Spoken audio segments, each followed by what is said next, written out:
고백을 말씀해 드리겠습니다. 제가 강단에서도 가르치다 보니까 이렇게 시험 문제 내는 거 저도 별로 좋아하지 않습니다. 그런데 제가 이 한 사람의 고백을 그대로 읽어 드릴 텐데, 다음에 네 가지 설문지에서 A, B, C, D에서 어떤 사람이 이 말을 했을까 여러분 한번 맞춰보시기 바랍니다. 나는 하찮은 한 사람일 뿐입니다. 그래도 유일한 한 사람입니다. 내가 모든 것을 다 할 수는 없습니다. 그러나 그럼에도 불구하고 내가 유일하게 할 수 있는 것이 반드시 있습니다. 나는 내가 할 수 있는 이 한 가지의 일을 결코 포기하지 않을 것입니다. 자, 이게 문제입니다. 누가 말했을까요? A. 토머스 에디슨. B. 오바마 대통령. C. 백범 김구. D. 헬렌 켈러. 자, 누구라고 생각하십니까? 백범 김구. 네, 그분이 할 수 있는 얘기 같아요, 그죠? 또 다른 분은? 예? 헬렌 켈러. 예, 정답입니다. 거의 장님이었습니다. 그분은 거의 벙어리였습니다. 기머거리였습니다. 그녀는 아무 일을 할 수 없었던 사람이었습니다. 그러나 그럼에도 불구하고 헬렌 켈러는 그럼에도 불구하고 유일하게 한 사람으로 이 세상을 살아가는 그녀 자신이 유일하게 할 수 있는 한 가지의 일을 찾아서 나는 그 일을 결코 포기하지 않고 살아가겠다라고 하는 참 너무나 귀한 고백입니다. 묵묵하게 자기가 할 수 있는 그 유일한 일을 찾아서 행해 나가며 세상의 많은 사람들, 특별히 소망을 잃고 절망 중에 어둠에 헤매고 있는 영혼들에게 희망의 등불을 밝혀주었습니다.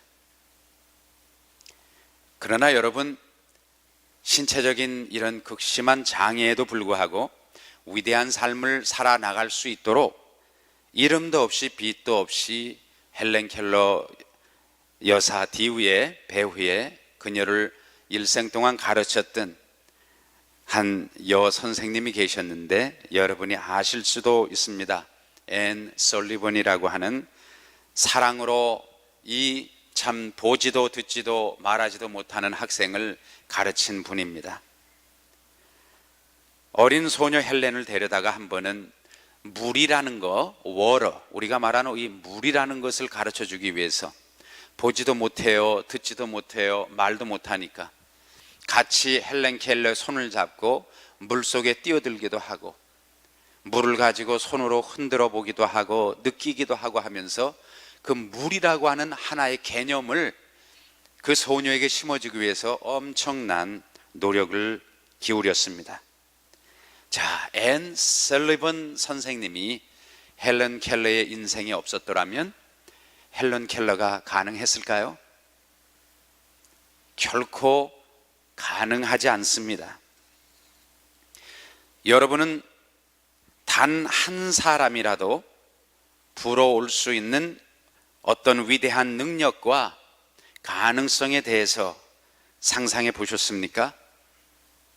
나라고 하는 한 사람의 작은 헌신, 나라고 하는 한 사람의 아주 특별한 착상, 그리고 한 사람이 품고 있는 진실된 사랑, 이 모든 것들이 상상을 초월하는 위대한 결과를 우리들의 삶의 신앙생활에 불어올 수 있습니다. 비록 작은 거라고 할지라도, 남이 볼 때 별 보잘것없는 것이라 할지라도, 만약에 그것이 진실된 것이라고 하면 참으로 선한 의도로 정말 위에 계신 하나님께 영광을 드리고자 하는 진실된 동기였다면 이러한 작은 것에서 하나님은 30배, 60배, 100배의 인간이 상상도 못하는 결과를 불러온다고 하는 사실 믿으십니까? 여러분이 잘 아는 월트 디즈니라고 하는 사람 있죠. 세상 사람들이 다 징그러워해서 보기도 꺼려하는 생쥐를 말이죠. 이 사람은 그 생쥐를 사랑의 눈으로 보면서 지금은 온 세계가 귀여워하는 미키 마우스로 재탄생시켰습니다. 자, 여러분 생각해 보세요. 누가 쥐를 귀여워하겠습니까? 그러나 사람들이 흔히 말하는 징그럽고 더럽고 정말 끔찍한 이 쥐를 세계의 모든 어린이와 어른들이 그냥 너무나 좋아하고 사랑하고 귀엽게 볼 수 있는 미키 마우스로 탄생을 시켰다. 원래 월트 디즈니는 어릴 때부터 남다른 상상력을 가졌다고 합니다. 그는 이러한 비상한 착안을 해서 온 세계 모든 사람들에게 즐길 수 있는 디즈니랜드와 디즈니 월드를 만들었습니다. 자, 다른 사람 한 사람을 또 생각해 보죠. 여러분이 잘 아는 제임스 워츠라고 하는 사람이 있습니다. 1787년에 그는 무심코 커피를 끓이면서 펄펄 끓고 있는 커피 주전자를 보았습니다. 물이 막 끓으면서 뚜껑이 열리고 그 오프닝을 통해서 김이 확 힘차게 풍겨나오는 그것을 보면서 그는 이미 전기기관차를 꿈꾸고 있었습니다. 우리가 늘 보는 물 끓는 주전자입니다. 왜 우리는 전기기관차를 못 봤을까요? 제임스 왓슨은 어떻게 거기에서 전기기관차를 꿈꿀 수 있었을까요? 벤자민 프랭클린이라고 하는 사람 있죠? 미국 사람들이 이 사람을 좋아합니다. 100불짜리에 크게 초상화가 그려져 있거든요. 그래서 벤 프랭클린 달라 그러면 용돈으로도 이거는 괜찮은 용돈이죠. 애들에게도. 벤자민 프랭클린은 어두운 밤하늘을 천둥치며 빛을 발하는 번개를 보면서 많은 사람들이 두려워하고 떨고 있을 때 전기를 꿈꾸고 있었습니다. 자, 그렇다고 하면 혹시 여기에 공부하고 있는 우리 학생들, 청년들이 계시다고 하면 생각해 보세요. 나는 내가 매일 다니는 그 학교 강의실, 고등학교 수업실, 내가 하는 공부를 어떤 눈으로 바라보고 있습니까? 지겨워 죽겠다 마. 이거 와노 내가. 이러고 가서 공부합니까? 아니면 내가 이 공부를 마치 벤자민 프랭클린이 천둥 번개를 보면서 전기를 꿈꾸고 제임스 왓츠가 끓는 주전자를 보면서 전기기관차를 상상하고 월트 디즈니가 징그러운 쥐를 보면서 미키 마우스를 탄생시킬 그런 꿈을 꾸고 있습니까? 우리 일상생활을 어떤 마음으로 내가 어떤 시각으로 바라보느냐, 이건 엄청 중요합니다. 여러분이 매일같이 나가서 일하시는 사업의 터, 오피스, 여러분의 또 직장, 또 여러분이 집에서 하시는 가사 일들, 우리는 이것을 어떻게 바라보느냐? 내 신세 참 처량하다. 이걸 내가 또 해야 하다니. 혹시 이렇게 생각하면서 여러분의 직장을 향해 나가시거나 사업터로 가시지는 않으신지요? 남들이 바라보는 것들을 당신은 아무런 생각 없이 그대로 바라보고 있지 않는가? 오늘도 내일도 그리고 모레도 글피도 여전히 별 생각 없이 그저 인생은 이렇게 덧없이 흘러가는 거야. 이게 나에게 주어진 뭐 세상적인 말로 하면 업보지, 다람쥐 채바퀴 돌리듯이 인생의 자리에서 그저 힘이 좀 날 때는 더 빨리 돌리고 힘이 지쳐서 헉헉대릴 때는 천천히 돌리고 이러면서 인생을 살아가고 있지는 않으신지요? 별 의미 없이 먹고 살기 위한 생활의 방책이라고 생각하면서 직장 생활 하시는지, 극심한 경쟁 사회 속에서 가슴이 터질 것 같은 스트레스와 압박을 견디지 못해서 그저 오늘도 내일도 오늘만 내가 견디면 살겠다라는 마음으로 이렇게 살아가는 우리의 일상생활, 또 신앙생활은 아닌지 우리가 한번 이 시간에 좀 곰곰이 생각했으면 좋겠습니다. 여러분은 여러분의 삶의 현장을 과연 어떤 눈으로, 어떤 마음으로, 어떤 세계관으로 바라보고 계십니까? 오늘 바울 사도의 놀라운 신앙의 고백이 있습니다. 내게 능력 주시는 자 안에서 내가 모든 것을 할 수 있느니라. 내게 능력 주시는 그분 안에서 내가 모든 것을 할 수 있느니라. 이 고백은 내가 과연 누구이며 나는 과연 누구의 것인가를 명확하게 고백하고 있습니다. 바울 사도는 자기 자신에 대한 철저한 성찰이 여기에 있는 것을 엿볼 수가 있습니다. 바울 사도는요, 예수 그리스도 안에서 자기의 신앙이 깊어가면 깊어갈수록 자기가 스스로 느끼는 자신의 정체성에 대해서 다시 깨닫고 깊이 깨달은 사람입니다. 어떻게 보면 바울의 신앙의 여정과 자기가 누구며 누구의 것이라고 하는 정체성의 성숙 과정은 굉장히 긴밀하게 연결이 되어 있습니다. 디모데전서 1장 15절에 보면요, 바울이 이렇게 고백합니다. 나는 죄인 중에 괴수다. 세상에 많은 죄인이 있지만 나는 그 죄인 중에서도 가장 못된 사람이다. 고린도전서 15장 9절에 가니까 나는 만삭되지 못해서 태어난 자다. 자, 여러분, 우리가 알다시피 세상의 많은 열매들도 때가 있지 않습니까? 때가 되어서 성숙해져서 아름답게 익어갔을 때 그 열매는 상품 가치와 또 여러 가지 가치가 있는 거죠. 하물며 인간도 마찬가지 아닙니까? 때가 있지 않습니까? 바울은 얘기합니다. 나는 때도 맞추지 못하고 이 세상에 태어난 참 별 볼 일 없는 사람이다. 또 나중에 보니까 고린도전서 15장 9절에 이렇게 말합니다. 나는 여러 사도 중에서도 가장 작은 자다. 에베소서 3장 8절에는 모든 성도 중에 지극히 작은 자, 또 더 작은 자. 사도 바울이 그리스도 안에서 자기를 비우고 그리스도의 능력을 입으면 입을수록 그 입에서 나오는 말은 더 얕아지고 자기를 더 비우고 자기를 어떻게 보면 마치 거의 학대하는 수준의 사람처럼 이렇게 자기를 낮추고 있습니다. 자신의 자아가 부수어지고 또 부수어지는 과정에서 놀랍게도 바울은 그리스도 예수만을 의지하는 그런 신앙의 사람이 되어갑니다. 내려놓음으로써 그는 깊은 자리에 들어가고요, 비움으로써 더욱 하늘의 것으로 채워지는 그 신비한 은총을 그가 경험을 합니다. 내가 누구인가? 이것을 깊이 생각하면 할수록 결국 우리는 부정할 수 없는 것이, 그렇다고 하면 나는 종국적으로 누구의 것인가? 나의 소유자는 누구인가?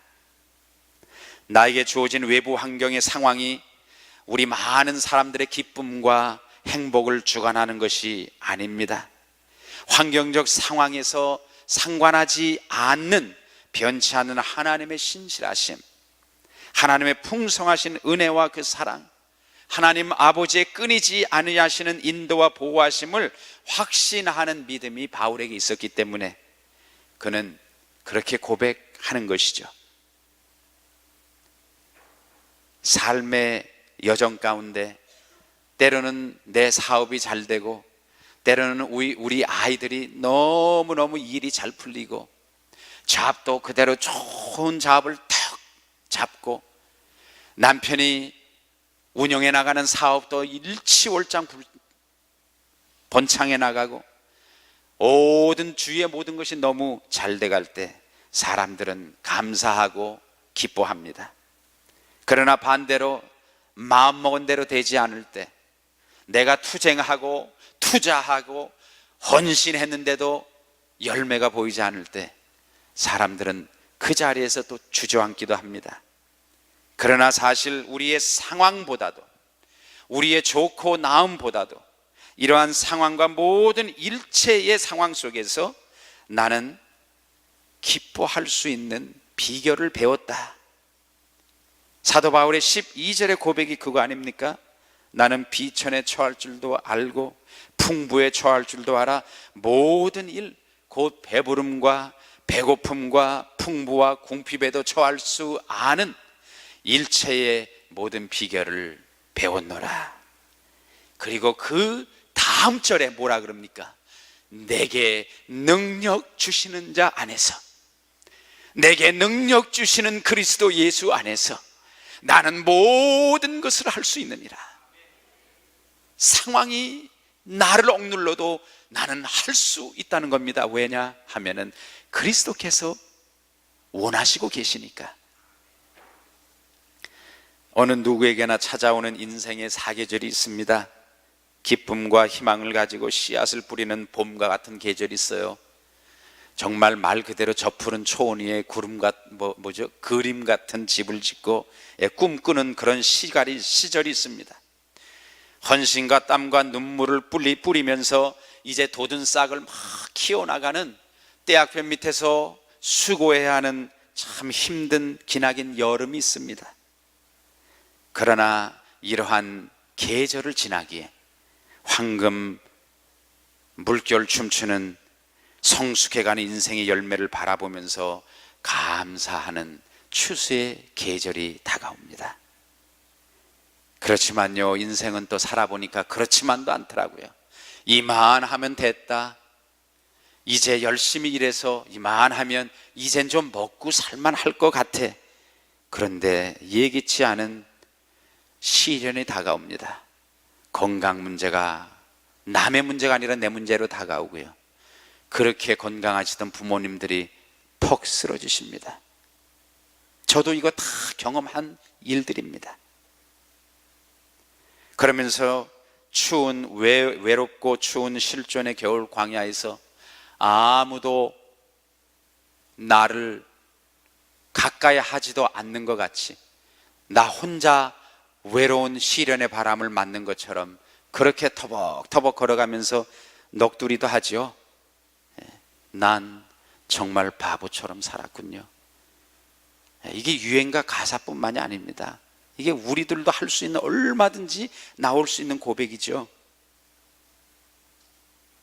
이러한 바울의 고백, 자신이 처음 개척한 빌립보 교회에서 선교 사역을 위해 헌금을 보내준 것에 대한 응답만이 아니고요, 빌립보 교회 성도들이 마음으로 보내준 선교 헌금은 물론 귀한 사랑의 선물이지만 바울은 그 선교 헌금 때문에 내가 모든 상황 속에서 기뻐할 수 있는 일체의 비결을 배웠다라고 지금 고백하는 것이 아닙니다.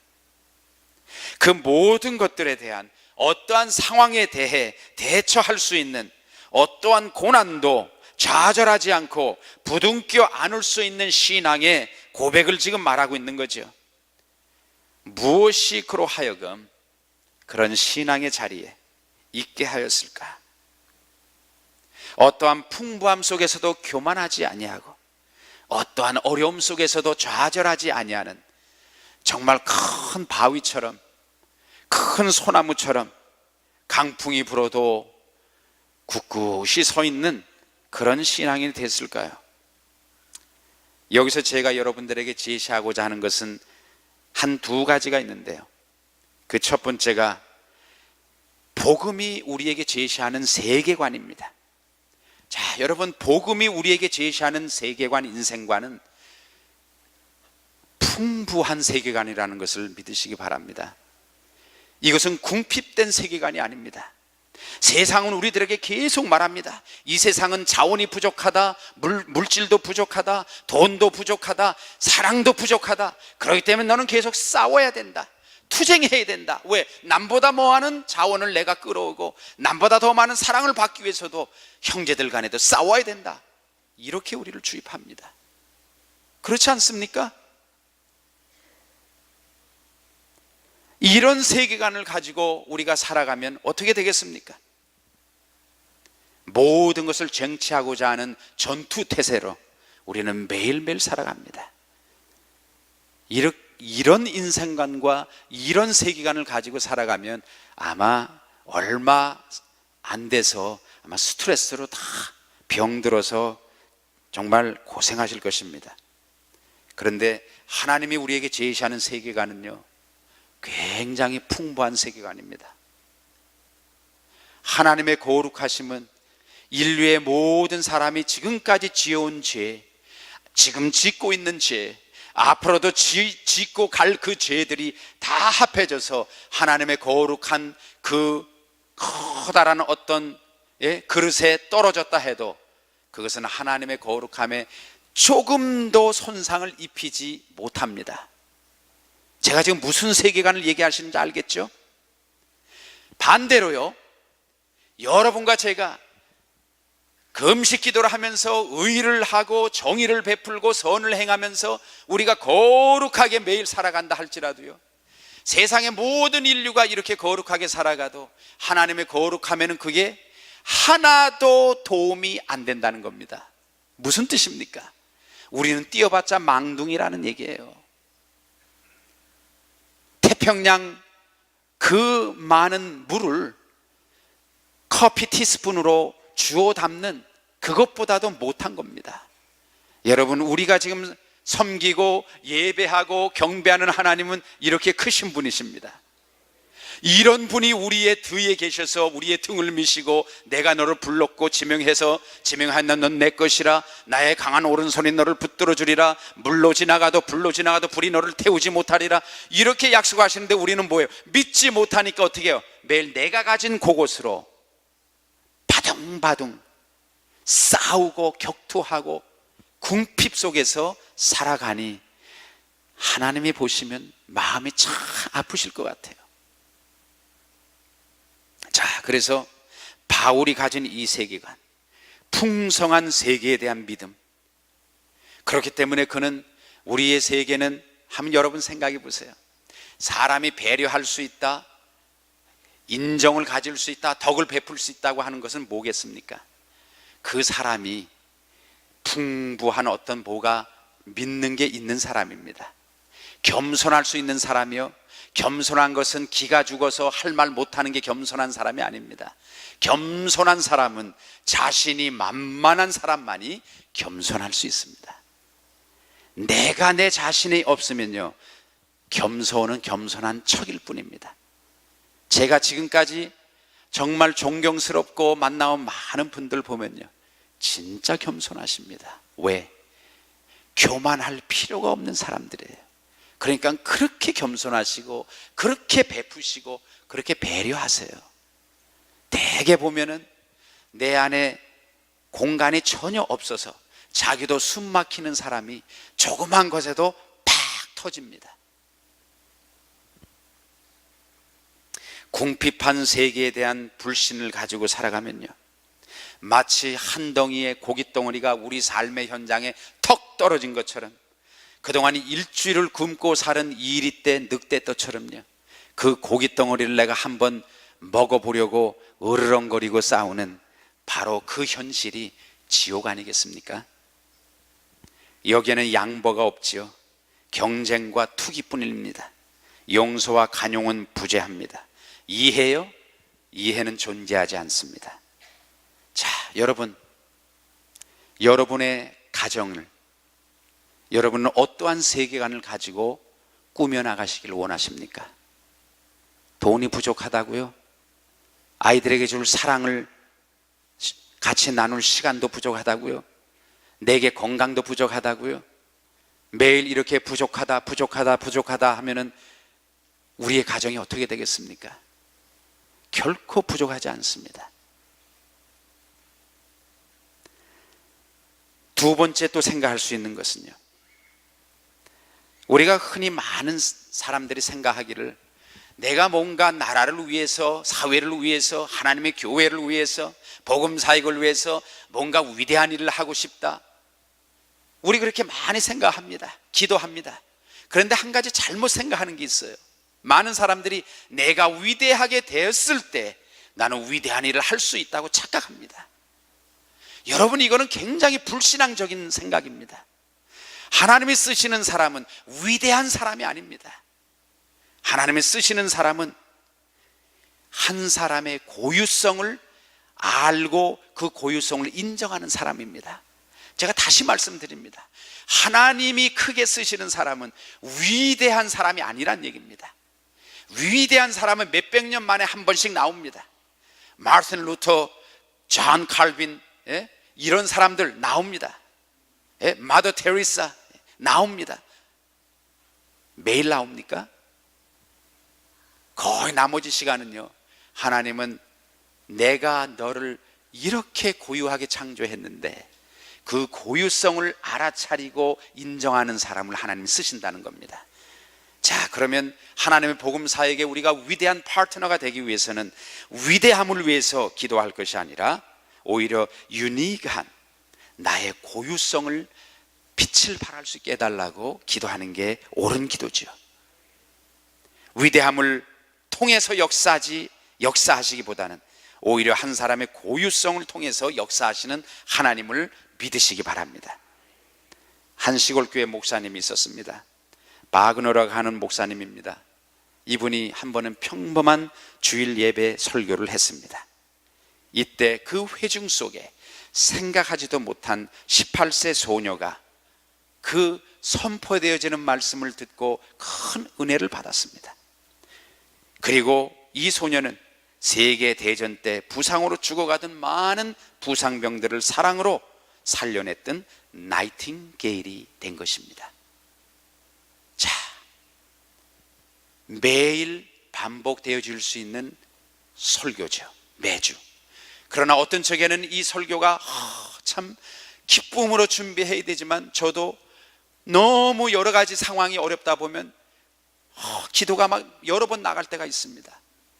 그런데 하나님께서는 그 주어진 순간순간에 최선을 다할 때 나는 큰 기대를 가지지 못하고 비록 선포되어지는 말씀이었다 할지라도 거기에 듣는 사람이 나이팅게일이 나온다는 얘기입니다. 이렇게 보면은 우리 애들에게나 주위 애들에게도 나는 별 뜻 없이 던지는 한마디가 저들에게는 만나가 될 수가 있고요, 아니면 독소가 될 수 있겠죠. 어떤 한 목사님께서 선교 잡지에 2페이지 남짓한 글을 게재를 하면서 이렇게 기도를 올렸더랍니다.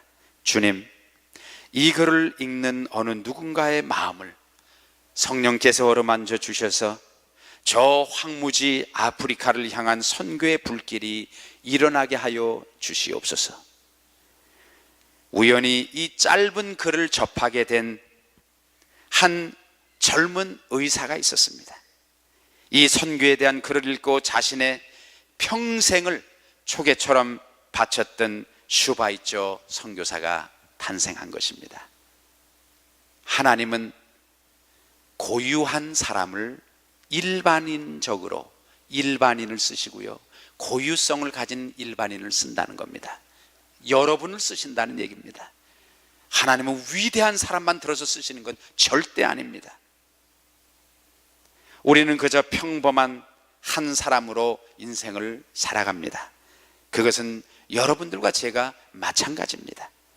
그러나 하나님의 능력은 위대한 사람, 세계를 흔들었던 신앙의 거목들만을 통해서 나타나는 것이 아니라 오직 여러분 한 분 한 분 한 사람이 나는 과연 누구이며 나는 과연 누구의 것이며 그리고 무엇을 위해 생을 살아가는가, 이것을 진심으로 기도하고 성찰하는 그 사람을 통해서 하나님의 놀라운 능력이 여러분들의 그 위대함을 통해서 나타나기보다는 바로 여러분들의 고유한 고유성을 통해서 나타난다는 것입니다.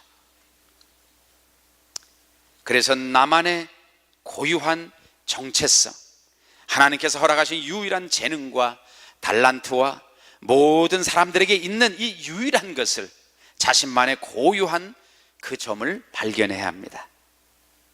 이것은 내가 설 자리와 위치를 이해하는 것이고, 내가 행해야 할 일들이 무엇인지를 깨닫게 하는 것입니다. 여러분, 다시 한번 생각해 보십시오. 지금까지 인생을 살아오시면서, 지금도 인생을 살아가시면서 여러분의 주위 사람들이 여러분들에게 어떤 칭찬을 많이 하십니까? 정말 당신은 이런 면은 탁월한 것 같아. 어떻게 당신이 있는 곳에 늘 웃음꽃이 피지? 당신 정말 재밌는 사람이야. 당신은 참 격려를 주는 그런 달란트를 가졌어. 무슨 말씀을 들었습니까? 어릴 때 부모님은 여러분들에게 어떻게 칭찬을 하셨습니까? 여러분들의 친구는 뭐라고 했습니까? 자신의 고유성을 발견하고 그걸 가지고 내가 인생에서 어디에 서야 하는지, 섬김의 제단에서는 어느 곳에서 내 자신을 드려야 하나님께 아름다운 향내나는 제물이 될 수 있을지, 여러분, 우리가 이것을 꼭 생각해야 됩니다. 여러분이 너무 잘 아시는 토끼와 거북이 얘기 들으셨을 것 같은데 제가 한번 또 말씀드릴게요. 제가 이 토끼와 거북이 얘기는 여러분은 아시다시피 이솝의 예화 아닙니까? 우한데, 이거를 제가 칼리지 스튜던트들한테 한번 얘기를 해줬어요. 해주고서 자기들도 다 잘 아는 스토리죠. 그러니까 하루는 토끼와 거북이가 경주를 했는데, 저 언덕 위에 있는 나무까지 누가 먼저 가는 사람이 아니죠. 동물이 이기냐 해가지고 준비선을 해놓고 준비 시작하고, 말이 떨어지기가 무섭게 먼지를 뒤로 하면서 토끼는 총알처럼 튀어나갑니다. 촥! 근데 거북이는 어떻게 해요? 한 걸음 한 걸음 주 예수와 함, 이러고 가는 거 아니에요. 토끼가 막 가다 뒤를 보니까 거북이가 보이지도 않아요. 마침 시원한 바람 불고요, 나무가 하나 탁 그늘을 가려주는데, 아이고, 한잠 자고 가도 괜찮겠다. 그러고서 팔짱 쫙 끼고 태평성대 잠잡니다. 한참 잤어요. 자다가 갑자기 퍼뜩 생각이 나잖아요. 내가 지금 경기 중이지, 이럴 때가 아니지 하고 딱 뒤를 보니까 안 보여요. 그러니까 거북이가 아직 안 왔나? 그리고 혹시나 하고 결승점을 보니까 웬걸요? 결승점에 거의 다 도달한 거 아니에요. 그때부터 토끼가 혀가 그냥 세자가 떨어지듯 나와서 계속 뛰는 거예요. 그런데 어떻게 됐어요? 누가 먼저 들어갔어요? 거북이가 먼저 들어갔죠. 자, 여러분, 이 얘기를 해주고 미국 학생들에게 물어봅니다. 야, 여기에서 우리가 배울 수 있는 교훈은 뭘까? 그러면 대부분 학생들이 이렇게 얘기해요. Slow and steady wins the race. 느리지만 꾸준히 노력하는 성실한 사람이 승리한다. 여러분도 동의하시죠? 동의하시죠? 많은 그리스도인들이 어떻게 생각했어요? 여러분은 토끼가 되고 싶으세요? 거북이가 되고 싶으세요? 예? 얘기 좀 해보세요. 토끼? 거북이죠. 왜? 토끼는 잘난 척 하다가 결국 뭐예요? 졌잖아요. 그래서 우리 기독교인들은 그래요. 내게 시련과 환련이 다가와도 나는 한 걸음 한 걸음 하면서 걸어간단 말이에요. 왜냐하면 충실하고 신실한 사람이 이긴다고. 근데 이솝의 이야기를 좀 뒤바꿔 가지고 제가 한번 새로 써볼게요. 챕터 2. 이건 제 버전이에요. 그날 밤에 토끼가 분해서 잠이 안 와요. 세상에 제일 빠른 내가, 저 느림뱅이 거북이한테 내가 경주에 치다니, 이건 토끼 가문의, 이건 치욕이다. 그리고 토끼가요, 무릎을 꿇고 회개하면서 밤새도록 기도했어요. 하나님이여, 저의 교만함을 용서해 주시옵소서. 저를 용서해 주시옵소서. 그러고서 그 다음에 아침에 먼덩이 터올 때요, 거북이 집에 가서 두드렸어요. 거북아, 왜? 야 말이야, 우리 경주 한번 다시 할 수 있을까? 아무리 생각해도 어제 경주는 그건 아닌 것 같아. 이거 이야기가 좀 심각하게 지금 되지 않아요? 거북이가 그래? 그러면서 어저께하고 똑같은 자리에 서가지고, 거북아, 저기 보이는 나뭇가지야, 준비 시작, 땡! 자, 이젠 뛰기 시작합니다. 자, 이제 솔직하게 대답하셔야 돼요. 이번에는 거북이가 이길까요? 토끼가 이길까요? 토끼가 이기죠. 근데 왜 거북이 된다고 그러셨어요?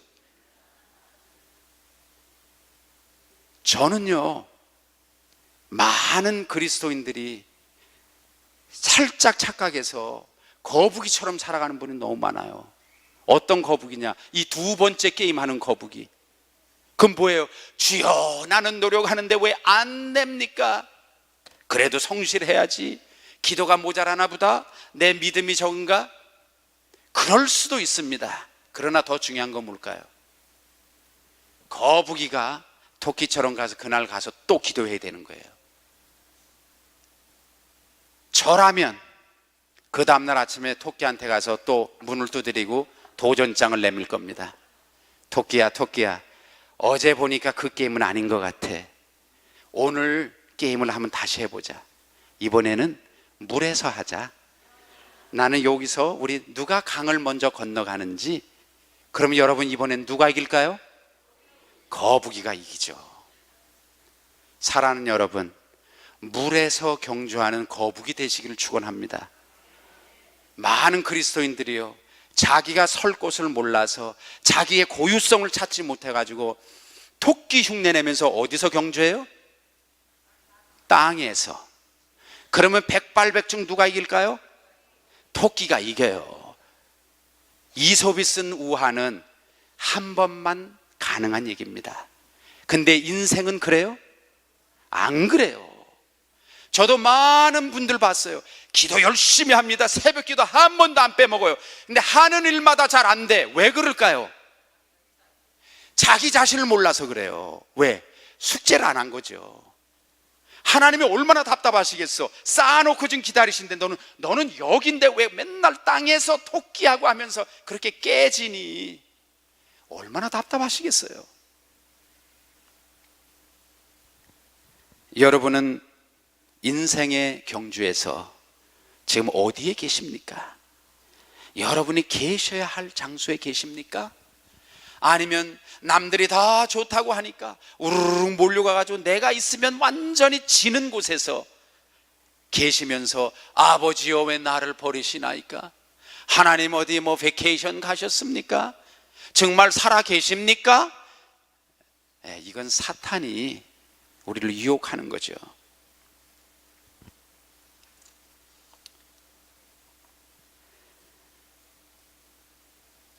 말씀을 결론을 지으면서 여러분들에게 동영상을 하나 제가 소개하고 싶습니다. 그래서 우리 방송실에서 동영상을 하나 보여주셨으면 좋겠습니다.